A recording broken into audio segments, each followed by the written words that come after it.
The renovation of Claxton Field hit new roadblocks as additional soil testing is needed, which will affect the activities of the Needham High School's softball teams and other spring events.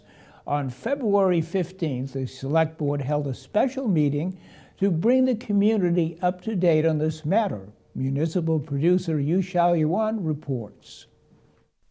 Claxton Field has been slated for an upgrade for years. In the winter of 2021, during the design process, consulting firm Weston and Sampson conducted a visual soil inspection and discovered ash and solid waste materials below the 6 to 12 inches of the topsoil. This was consistent with the site's historical use for trash incineration. The town then modified the renovation design based on these findings. DPW and Park and Recreation worked with Weston and Sampson to modify the design, so there would be no longer any digging below that topsoil. And making sure that we weren't going into the waste materials. And also the redesign included mitigation strategies. So putting down a geotextile barrier to formally cap the site and then building up with additional fill on top. Furthermore, a second visual inspection last spring found glass and plastic shards 4 to 7 inches below the playground surface. We did not have a comfort level with that little of a buffer. And so I think within days we had removed the playground structure entirely.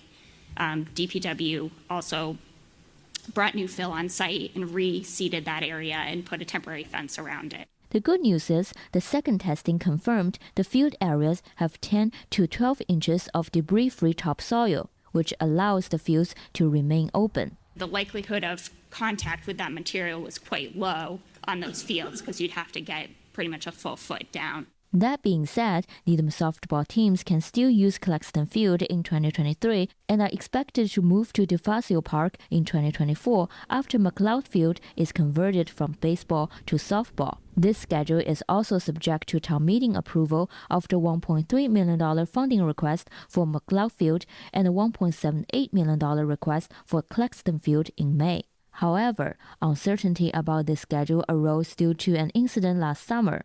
A contractor working on a water main project for the town excavated some soil from Claxton Field and piled it on site without the town's permission.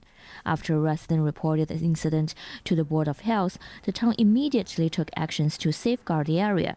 Despite this, in December, the Massachusetts Department of Environmental Protection requested Needham conduct further testing on the chemical makeup of the soil in response to a resident complaint. They want us to test solely on the fact that it is a historical burn dump. So it's not that they saw something in particular in the first or the second round of soil testing, it's just by nature of the history of the site. Town officials had decided not to perform voluntary soil makeup testing before because they were quite certain there would not be any contaminant in the surface. It is incredibly unlikely that any materials would off-gas through soil. It is incredibly unlikely that any materials would migrate upwards through soil. So the typical uses that have occurred at a field, running, jumping, anything like that, is unlikely to have exposed anyone to any type of chemicals. On top of that, the modified design includes mitigations for potential contaminants in the subsurface. Although town officials did not think the results would lead to the closure of Claxton Field, they suggested relocating the softball teams to the Broadmeadow School Field and Avery Field to provide predictability for teams' games and practices. But representatives from the softball teams expressed concerns about the size and locations of these two alternative spaces. As a result, town officials agreed to set up another meeting with them to explore other options. Our thought was that providing you a space immediately separate from Claxton would give you stability. But if we hear back from you that you want to stay on Claxton as long as you can and then have to pivot very quickly if need be, I think we can add that to the agenda for the meeting. The town will schedule a second meeting to update the public on the soil testing results. For the Needham Channel News, I'm Yu Xiaoyuan.